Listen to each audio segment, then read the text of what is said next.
It feels like loss sometimes because it's a version of Oh, yourself and yeah. that person and all Hmm. those memories that you hold Right. that you're letting go of, and that's Doesn't you're feel great. losing that.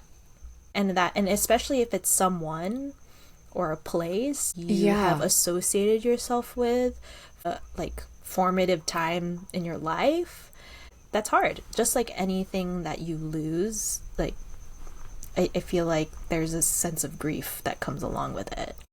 This is the I'm Uncomfortable podcast, the podcast for people who want to be okay with being uncomfortable. We're your hosts, Vanessa. And Melissa. Welcome back to the show that invites everyone to become the fullest version of themselves by learning and growing from their uncomfortable moments. And today we are talking about outgrowing people, places, or roles that no longer serve us. Service, yeah. But as always, we start with what's been making us uncomfortable lately. And I would like to kick us off by sharing. I was just telling Melissa that my mom almost bought a timeshare. And people warned her not to, and poor us. So we were in Hawaii. The only reason we were even in Hawaii in the first place was because she got cornered into the timeshare. So we were, I didn't know that what's it that was the called? reason. Yeah, well, it is. So we were checking out of the Hilton in Anaheim because we had gone to Disneyland for Christmas. And as we're checking out, the guy was like, "Oh, whatchamacallit, are you traveling anywhere else?" And I thought he meant like traveling like in the area. So my dumbass was like, "Oh, no, like we're not." But somehow she understood what he meant. And so she was like, "Yeah, actually, I want to go to Costa Rica." And I was like looking at her sideways, like, "What are you talking about right now?" And then he's like, "Oh, well, let me tell you all about our travel packages and plans," none of which were involving Costa Rica, but some of Can't give you Costa Rica, but here's all the other options you didn't ask right. for. And then he was like, "Okay, well, I included Hawaii. She's never been. We book it. She's excited. We Wait, go." your mom's never been to Hawaii? Isn't that crazy? No, she's never been to Hawaii, Huh. which is wild. That's Right, wild to me. wild. Same. Anyways. So yeah, well, I love Hawaii. Let's have her go, and I'll like show her around. And so we book it, we go, and he doesn't tell us until after she's already paid and signed up for this thing. Oh, by the way, while you're there, you have to participate in a 2-hour presentation. So then I was like, so like a fucking timeshare? This is great. This is wonderful. So we go to Hawaii, we sit in on the presentation, and lo and behold, Evelyn wants to buy a timeshare because They they're convinced marketing her. it as they did. And they make it sound so good. Now that I've been in one, I'd never gone to a timeshare presentation before. Now that I have been in one, I can say I see This is why very this you and works. your mom coded. Oh, oh yeah. No, this is definitely Ross was poor probably Ross. like, He was just along for the ride, and they were marketing it as like points, so you don't like own like a hotel room or a condo. You own these points and you can go to all these places. Oh, you want to go to Japan? Here's our beautiful property in Japan. Oh, the Maldives, you want to go there? Oh, look at this like restaurant under the ocean with fish swimming around you. Like they were just so good at it. yeah. And they were convincing her that once it was paid off, what is it, right? I don't even know what the Yeah. it is, the point system. Then all we have to do is pay a yearly HOA of Once it's $1,600 paid off, every you still year. have to pay more things. Once it's paid off, you must continue to pay. And you can pass it down for generations. Imagine buying travel for your grandkids, blah, blah, blah. Anyway, we sign up for the timeshare. And then she calls her friend, who I guess he was like in the timeshare business, and he was like, "What have you done?" And he broke down for her why it was a scam in a way that we could not, because I had to tell Ross, "Listen, it's her money. If she really wants to do this, let's just let her do it. It's fine." And then the next morning, as we're literally checking out, she is faxing over the like cancellation form, because you have 7 days to go back Yeah. basically and be like, "Just kidding." And so she literally went to the business center and had them help her fax her cancellation form. That's so So funny. we had to call her the other day to just double check and be like, "Hey, did you cancel Did you do your everything that you needed to do? to cancel this, or you're gonna be paying this thing forever. Forever. It's so funny to me, but it's so crazy how these timeshares are really like, they're really well, here's good at the deal. what they do. Like, if you are old and like on the verge of dying, you should totally buy one of these packages. Like, you should buy the most expensive package because it dies with you. So you can max out all of, because they offered us a trip and 2 round-trip airfare tickets, like, and then they had already, before she even left, set her up on her little new owner's Las Vegas trip where she was going to go learn how to use the stuff and probably get upsold more stuff, whatever. And so, and then they're like, oh, we'll throw in like 17,000 bonus points. It was wild. They make it sound so good. Yeah. Yeah, so I get it. I do. But if you're on the brink of leaving the earth, you should totally do it because you can take advantage of all these bonuses. Exactly. And then it just leaves with you. And they don't lose anything on it. Like, they're literally just selling you vacations. Yeah. It's anyway. So that's my uncomfortable moment. And I thought also it would make a wonderful Evelyn story. That is a wonderful Evelyn story. Add it to the canon. Add it to the list, yeah. A little book. If you've been here a while, you know Evelyn.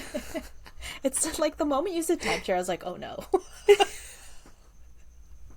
It's just very us. It's very you guys. It's very us. It is. That is so funny. Did you also buy a timeshare? No, absolutely not. What is my uncomfortable moment? It's very different than yours. Well, I am going camping this coming weekend, which is great. Evelyn would never. Yeah, Evelyn would not. That's why I say it's completely different. But I am gonna be on my period, and it's gonna suck. No, wait, didn't you just do this? You just did this. You did this. This literally was an uncomfortable moment. You literally came back from the desert whereas you had been camping and you had been on your period and you hated it and you told us all about it. I think for that camping trip, I was on the very tail end of it, which was fine. This time, actually... Which was fine. It wasn't fine. You can't lie to me. Well, it's not fine. There's recorded evidence. I didn't... Okay, whatever. Why are you attacking me? I'm sharing my uncomfortable moment, and here you are. Making you more uncomfortable. Yeah, what the heck? Okay, so I...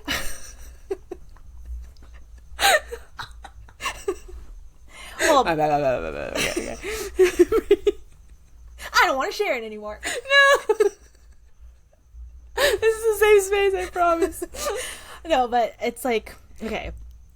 This campsite is very much not, like, equipped with running water and things, and I know that it was like I was getting very anxious about it because I was on my app, it was like, you're gonna start it the day you leave. Wow, so that's ominous. It's like I knew, like, for that other camping trip earlier this year in February, I was on my period, and I do remember that it was on the tail end, and it's still uncomfortable, obviously, but it wasn't like always. you know how it is, day 2, day 3, yes, the worst. Everything hurts. You're very uncomfortable. It's just like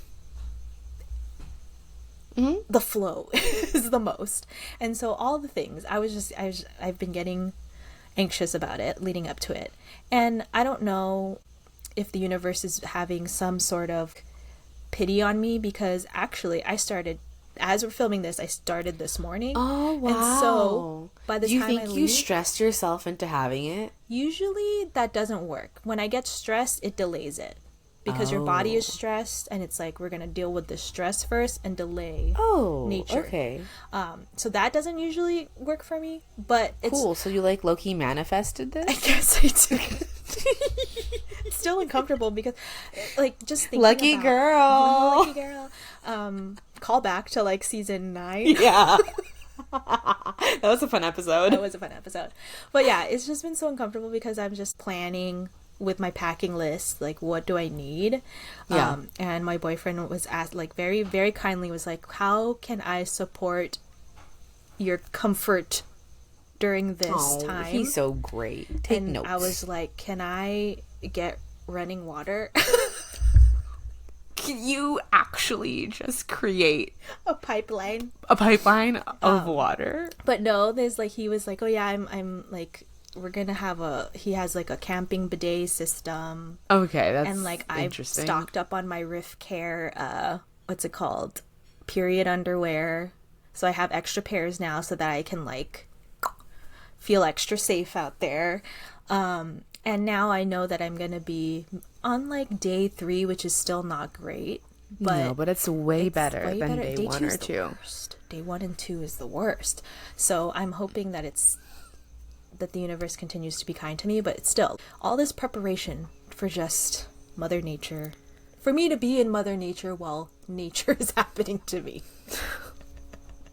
And I'm You already are nature at that point. right. I'm just part Your of it. whole I'll just go existence is into the nature. moss, just like this. I'll just Right, exactly, just like that. But my God. yeah, it's just funny, and it's funny now that I'm thinking about it. But I legit almost had a panic attack the other day. I was just like, why would this happen to me? Like, this whole time when we were planning this camping trip, I was like, I forgot, like, of all the times to forget to look at my chart or my tracker. And I told my girlfriend that's going on this camping trip with me too. She was just like, oh no. And then she was just like, that was me last week when I was at Splash House, like at this pool based music festival. And she was just, I was like, you did not go in the pool, did you? And she was just like, no, I did not. No. But you know, these are the things. They are the uncomfortable things that you have to deal with when you are a woman. Period. So yeah, that's that my reminds uncomfy me. moment. I didn't tell you. Not that I forgot. I didn't forget to get my IUD taken out. I made an appointment, and then I couldn't go anymore. And that was on Monday. So I probably should go. Yeah. I should do that because I've outgrown my IUD. Everything connects. It is no longer of service to you. I mean, it's done its job and then some. Yeah. I fear leaving it in is not actually that's good not for my probably body. healthy for your body. Right. We've outgrown it, and so it must go. Yeah, so it must go. And we must move on. Which brings us to today's. I love your segues. I try really hard. Thank you. I appreciate the appreciation. Yeah. We are no stranger to outgrowing people or places or roles. It is part of why I live in Northern California and not Southern California. I know one for you. Because before we started recording, we were reminding ourselves of what topic we're covering, and Vanessa was like, I don't think I have anything, and I'm like, yeah, you do. Yeah, you do. You have lots. Okay, great. Let's just go through all of it. But I mean, yeah, I think this seems like a bridge episode between our episode about pushing ourselves to be uncomfortable, why it's important. I think this is part of it. Like one of those uncomfortable things can be outgrowing people, places, or roles. Okay. And that's uncomfortable. It is uncomfortable. Yeah. It's very uncomfortable. I feel like outgrowing a place or a role, to me personally, is not as uncomfortable as outgrowing a person. Oh, yeah. And the opposite, to think about someone outgrowing you. And of course, Jillian would say that that's very black and white thinking. You can be outgrown in like for a phase or a season or whatever. And like people come and go, and life is not always linear, and all of that is true. But for the moment that it is, that it's happening, it is very uncomfortable. Yeah. Do you have that same feeling? Like, is there one that's more uncomfortable for you? People for sure. I think it relates to what I was saying in the last episode, where I feel like it's more high stakes for me when it comes to the people I love and the people I care about. And so I like have the tendency to overthink things or feel very deeply for these things, especially if I realize that I'm outgrowing these people or this person. That's heavy stuff to come to realization of, you know? What does it feel like? Trying to reflect and think about sharing the experience. What does it feel like when you realize that you've outgrown someone? And maybe outgrown isn't even the right term, but just that you're growing in a different direction is maybe more apt of a way to put it. I think so. I think it can be said in that way. And I know that we've talked about in the past on this show about different phases of friendships, or like growing in friendships versus outgrowing friendships, something to that effect. And I think I think what it feels like is that you're kind of leaving behind. Yeah. It feels like loss sometimes because it's a version of Oh, yourself and yeah. that person and all Hmm. those memories that you hold Right. that you're letting go of, and that's Doesn't you're feel losing great. that, right? And especially if it's someone or a place that you have Yeah. associated yourself with for Hmm. a like formative time in your life, Hmm. that's hard. Just like anything that you lose, like I feel like there's a sense of grief that comes along with it. That is true Yeah. because I do feel like, okay, so if I'm reflecting on a situation where I feel like somebody outgrew me or like pushed me aside because they decided I wasn't a good fit for their current life, Mm-hmm. it does feel like death in the sense that I feel like when pictures of our past adventures together pop up, it makes me sometimes sad, Yeah. almost in a way where you're reflecting on maybe a passing of someone, right?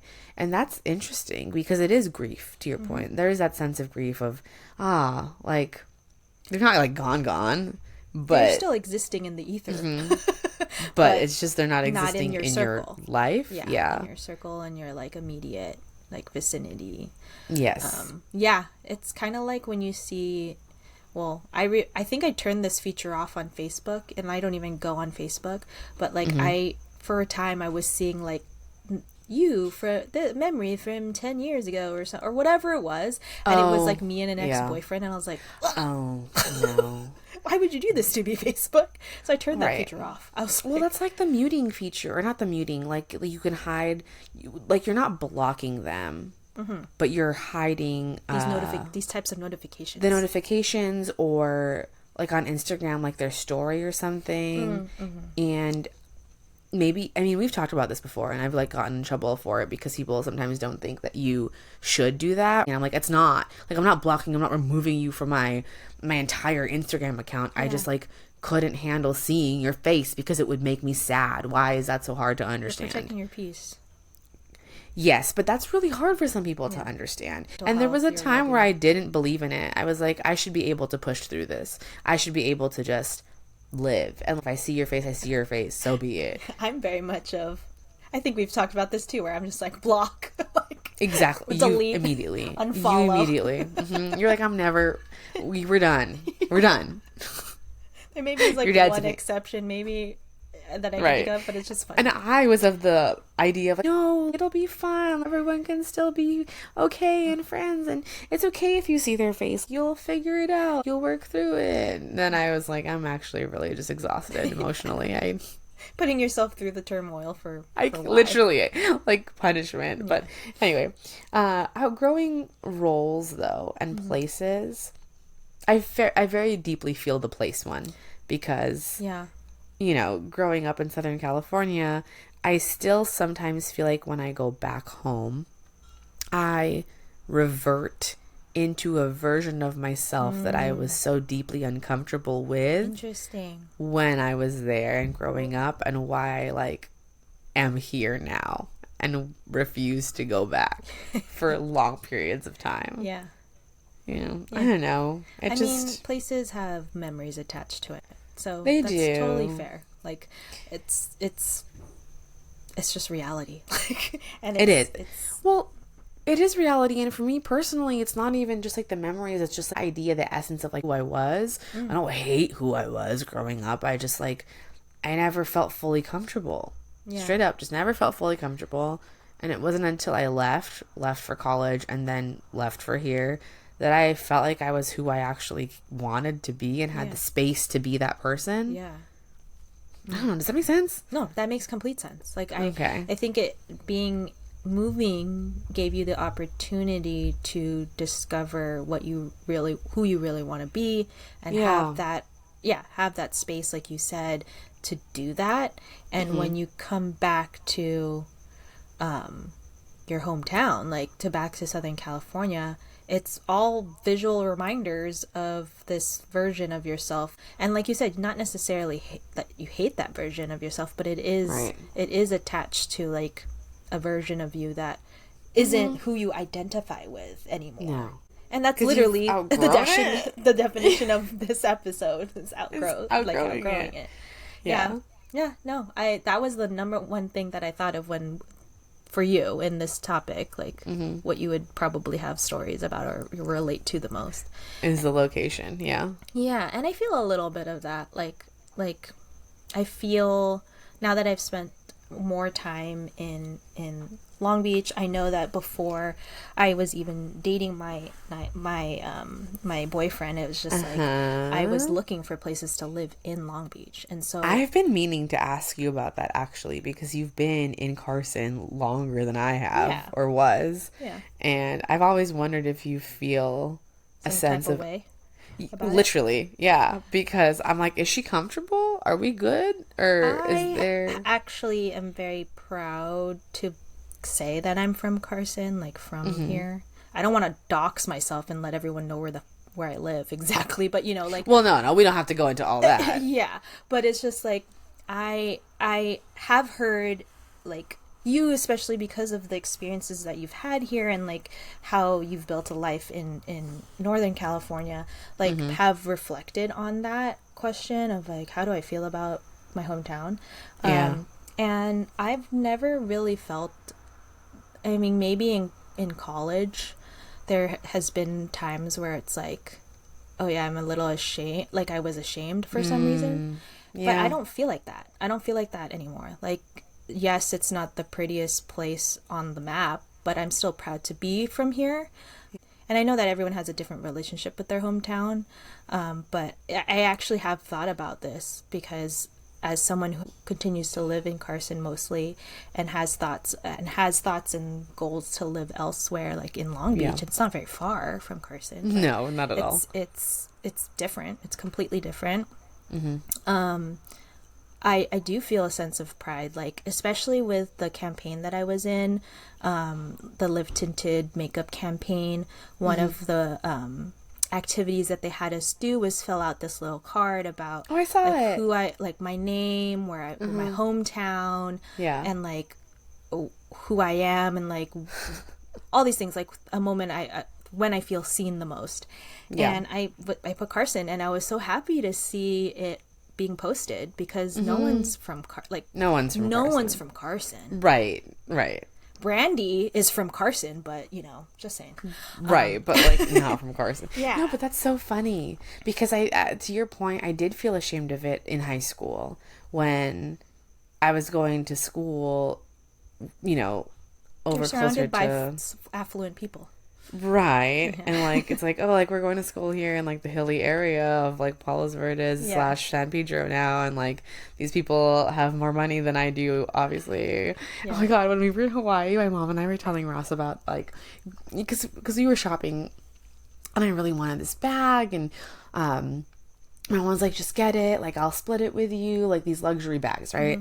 And my mom was trying to explain to Ross that growing up, we didn't have a lot, and we didn't have a lot of money, and so that was not really like the priority, and we couldn't really afford to get those things. Like these were dreams before. And so she said to him, like, now that I'm older and Vanessa's older and we have more money and we can buy these things, it's a treat now because we weren't able to do those things or buy those things when she was younger. And I was telling him about, I'd never thought about it as a negative experience before, but talking about it, I was like, wait a minute, was that an insult? So I was in high school, and my freshman year or sophomore year, one of the two, one of the girls, I knew, like, obviously she was like wealthier than I was, right? She gifted me like 5 different uniform shirts and like 3 different uniform shorts. And now that I'm older, I realize that because these uniforms, first of all, they were so expensive. These uniforms, Norman's? Norman's? Yes, where we had to go buy them at Norman's, all our life, our expensive. Elementary school and through high school. Yeah, it was wild. So if you've gone to private school, you understand that these uniforms can cost a pretty penny. And after paying for the uniform, my mom didn't have the money or even the thought to like get it fitted to my body or hem it in any way to make it cute. And I would always wonder, why the other girls looked cuter in their uniform than I did. Because like, you went to Norman's too. I know you did. We have the same shorts. How come you look better in it than I do? I realize now that their parents took them to get those uniforms altered. The skirts and the shorts were hemmed. And I know that now because when she gave me her shorts, they fit like way better. And they were definitely shorter than the other shorts. And she was like, yeah, my mom, I lost a little bit of weight. First insult, so I'm fat. There's that. And then she goes, and my mom wanted me to make sure that like they went to someone who could really use them. Second insult, how did you know I was poor? Who told you? Literally, who told you? How did you know? Is it because I'm brown? How'd you? Oh my god. I mean, there could be so many reasons. There's probably lots. They probably even could have asked and they would have been like, yeah, that's one of the poorest. My mom was like, we were late to pay your tuition many times. So they probably were like, yeah, if you're looking for one of the poorest, she's over there. Charity's over there. Charity. Like, at the time, I was just so thrilled to like get a free, cute I love uniform. the ignorance is bliss. I wore that shit all the way to senior year. Yeah. And Why wouldn't you? But looking back now, I'm like, damn, you really called me fat and poor. Oh my god. I love that you got uniform. Your mom probably really appreciated that because she didn't have to buy shit. Isn't that hella funny? Just, Yeah, that is funny. At the time, I was just so happy, and now I'm like, oh. I love that version of Vanessa. Just ignorance is bliss, I man. love that. I was just poor and trying to make it work. But, like, She what I'm outgrew trying to her say. uniform and charityed them off to you. That's so funny. What I'm trying to say is, I'm glad that you didn't feel that same sense of shame, or maybe you sometimes did, but just not as deeply as I did. Yeah. But I think the sentiment, the feeling of who I was and feeling lesser than is so pervasive Yeah. for me Yeah. that it's hard to go back. Like associated with that place. And I totally get that. Like, Yeah. I guess for me, because of course, I mean, I didn't have the same experiences as you, but I, of course, exactly. But there have been times where I was uncomfortable with the fact, like, I think it was mostly in college when and I think I was kind of ignorant in high school too, because thinking about it, the school that I went to, there were a lot of affluent people that went there. And it was always such a weird thing because, I had this like identity crisis because I wasn't rich. Just because I'm going to this private school doesn't mean I'm rich. Like my parents spend every single penny of their paycheck to pay my tuition to go here. And there's nothing left after that. You know what I mean? And from the perspective of folks that went to like Carson High, then the conversation is like, oh, you're actually not from Carson because you didn't go to Carson High. Right. You don't know how it is, basically. And so it's just this like back and forth. That's fair though? Would you say that that's a fair statement? I mean, maybe in some sense. I don't know what it's like to go to high school in Carson, but I also I did not grow up in Torrance either. Like, I went to school there, but I did not partake in all of the things that people who are affluent being actually from there and being able to actually afford it. And actually, but that's a really interesting. It's like not personality conflict, but I get it, like an identity dynamic, shift, like identity dynamic, because it's like, oh, I'm not Carson enough, but also I don't Torrance fully enough? belong in the beach cities, you know what I mean? Sure. Because it's like I cannot partake. I went home after school, and I didn't go like off gallivanting in these my friends' houses that were like. Why was in that the so affluent Filipino area. of you? Why was the gallivanting Because such I did it on purpose. I know, but like, why?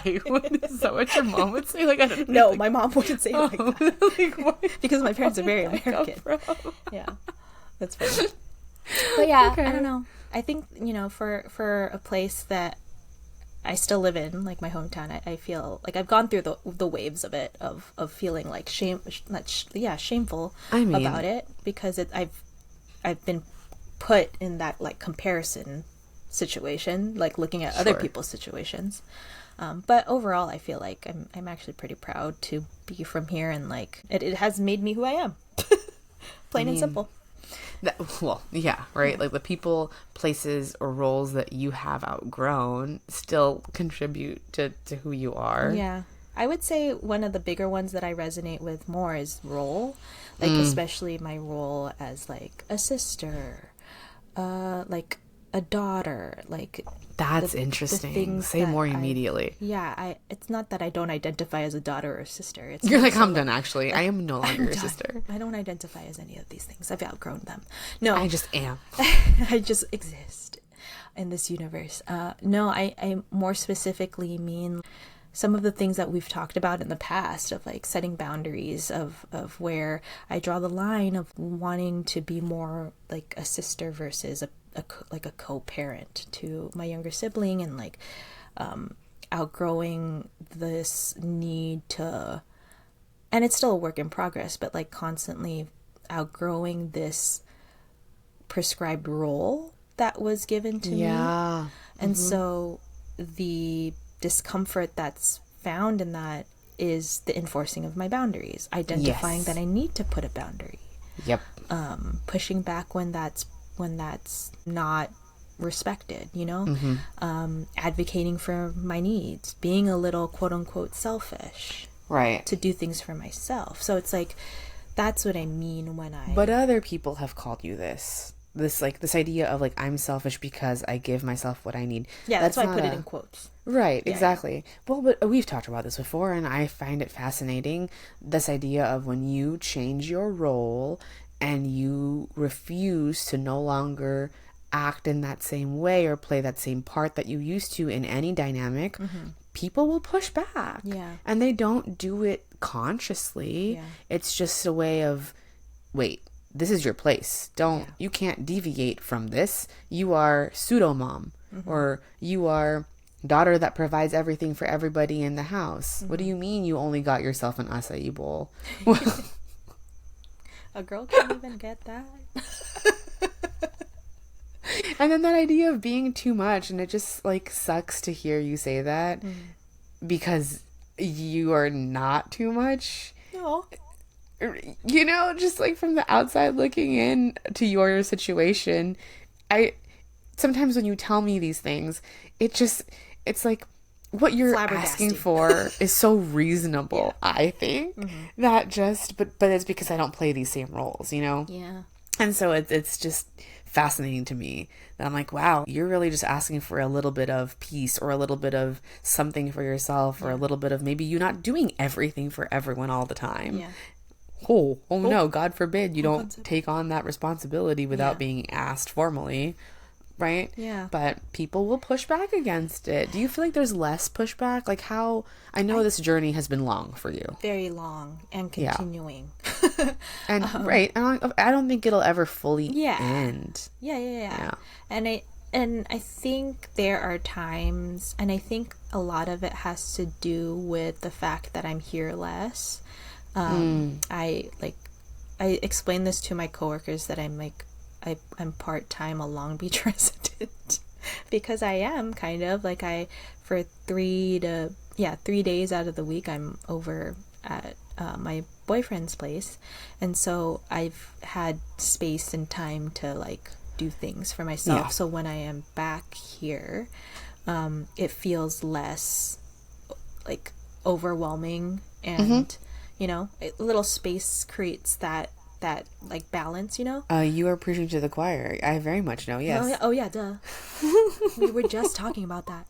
But yeah, I think, but I definitely continue to feel different levels of guilt, or like it's been called out to me at times where I'm like, oh well, if we're getting this, we should get some for everybody.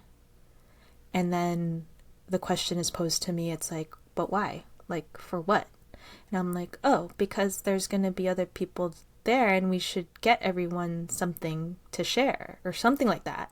And while that's still like a nice sentiment that I like to carry, like that thought, it's the having, like, not acting upon that all the time is where I'm trying to find that growth, where it's like, oh yeah, I could still have that thought, but I don't need to feel like I need to act on it and do the thing because it's my role, it's my duty to do so, you know? Especially not when it's at the like extreme detriment or expense of yourself. Because I do feel like that is a cultural thing. I think at a very baseline expectation, like we're taught to never show up empty-handed somewhere, like to always bring a gift or give something away.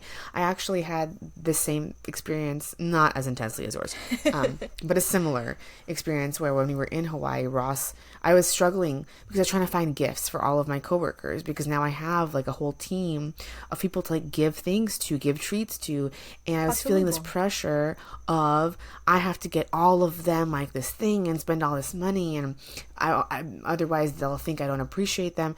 And Ross was like, literally the fact that you even thought to bring anything back to them is already kind.